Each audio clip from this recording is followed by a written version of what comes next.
students.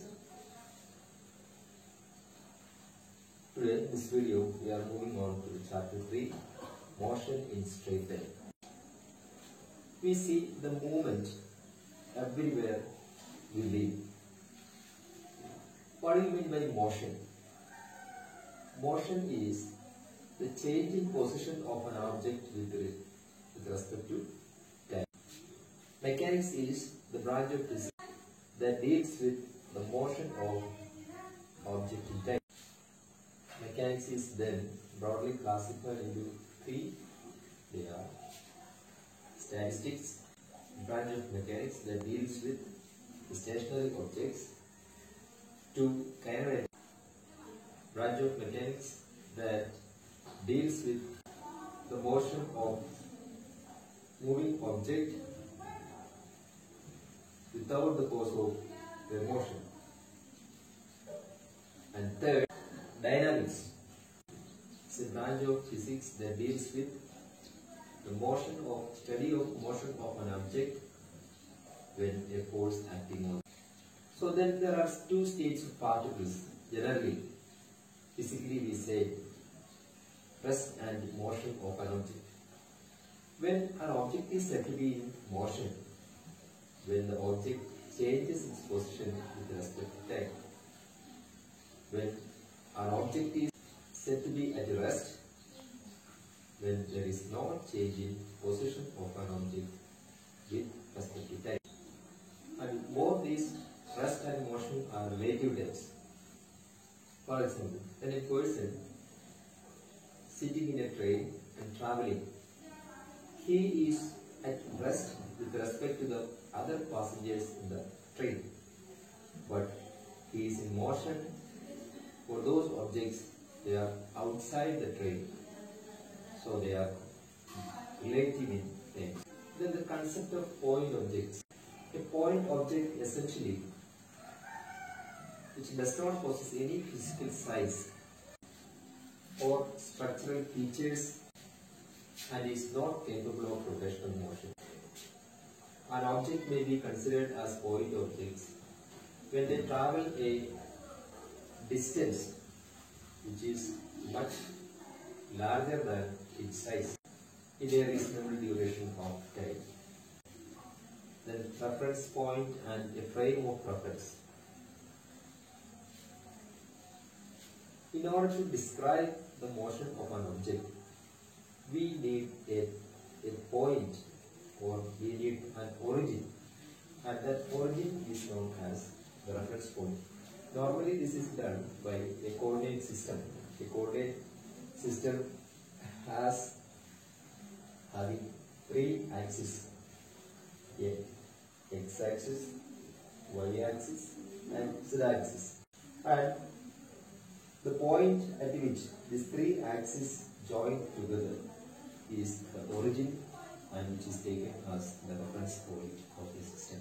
A frame of reference is a coordinate system of three axes with an observer having a clock with him situated at the origin, which the observer can describe the position, displacement and motion of a moving object. A frame of reference are of two types: inertial frame of reference and non-inertial frame of reference. An inertial frame of reference is said to be a frame of reference that holds good Newton's law of motion. Non-inertial frame of reference is a frame of reference that does not hold good Newton's law of motion. The motion of an object can be explained with the reference of frame, and on the basis of this reference of frame, the motion of an object can be explained as one-dimensional motion, two-dimensional motion and three-dimensional motion. And the one-dimensional motion of an object is defined as the motion of an object is described by a single coordinate system, or the motion of an object in a straight line, then it is called one-dimensional motion. of an object. If one coordinate out of three can completely describe the motion of an object, is called one-dimensional motion. Then two-dimensional motion. The motion of an object can be described by 2 out of 3 coordinate system. Then it is called two-dimensional motion. And the motion of an object can be explained by 3 coordinate system. Then the motion of object is called as three-dimensional motion of an object. And in this chapter, we are going to describe the motion of an object in a straight line. So when the object moving in a straight line, then the position of the object changes with respect to time. And how we can describe the motion with respect to time? Then by every time frame or time period, the position of the object changes continuously. And the total distance traveled by the object within a period of time is called the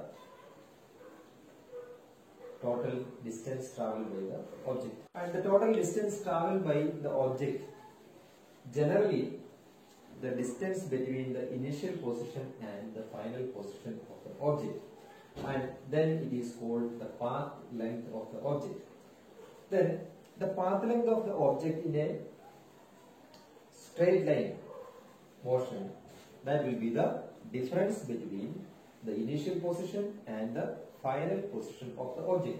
For example, an object starts its movement from the point O and it moves towards the direction. Suppose in a single line means the motion of the object in a x coordinate.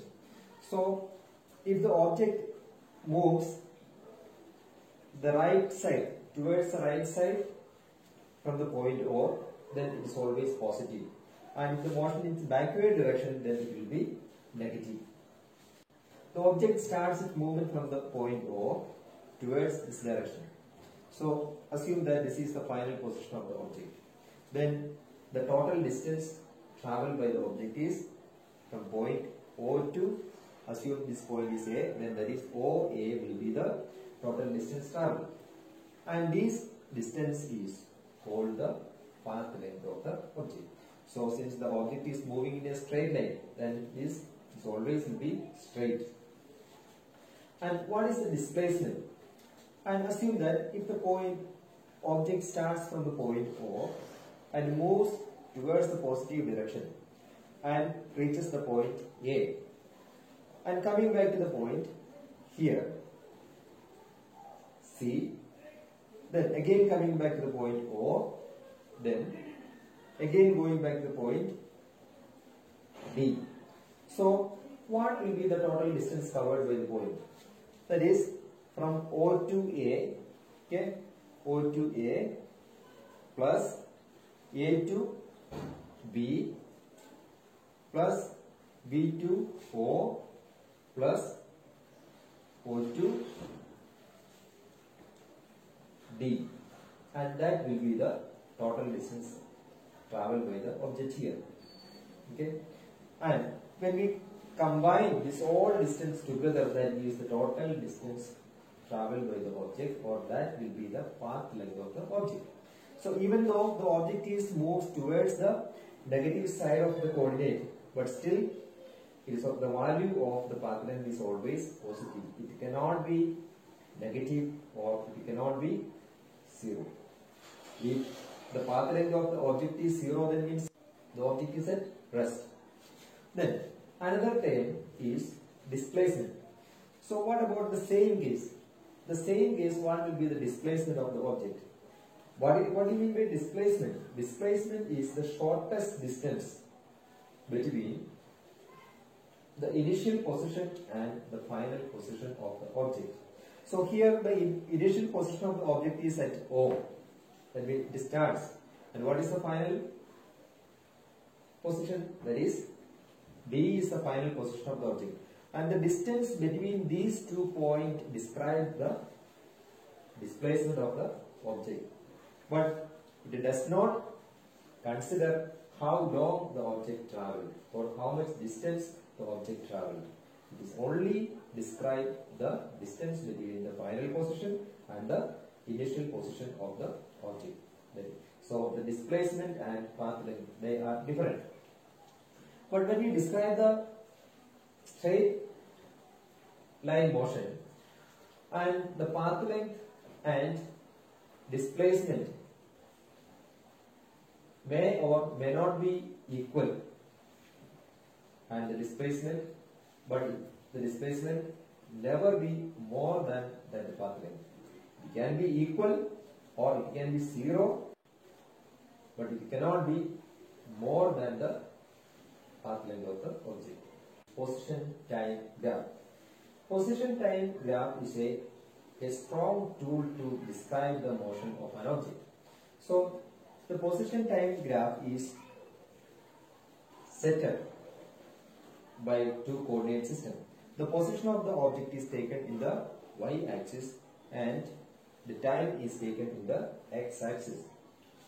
For example, when an object is moving with a uniform speed, okay, that means if the here how to describe the position time graph of an object whose position does not change. And here we can see that the position of the object is at here, that is x is the position of the object, and the position of the object does not change at all. So what will happen? The position remains constant, but as the time progresses, the time is changing, but the position of the object is not changing. So the shape of the graph is a horizontal line which is parallel to the x-axis of the graph. Another case, how we can describe the position time graph of an object moving with uniform speed. The same, the position of the object at x, and since as the time progresses, the position of the object is not stationary, but it changes with respect to the time. So if the object moving with a speed or the speed is increasing, then the shape of the graph will be a slope, a slanting line. And sometimes if the speed is decreasing, then the position of the graph will be is going like this. Okay, this will be the shape of the graph. And what happens if the object is not moving with a uniform speed? So, for example, a car is going with a speed and suddenly stops, and again it moves. So then what will be the shape of the graph? As it moves with a speed, then the speed is increasing, the position changing. The position changing, and as it stops, then the position does not change, then it will be a horizontal line parallel to the x-axis. And again it moves, then if it is increasing the speed or decreasing the speed, depends on the shape of the line, maybe declined or maybe inclined. And it is all about the motion of an object in a straight line.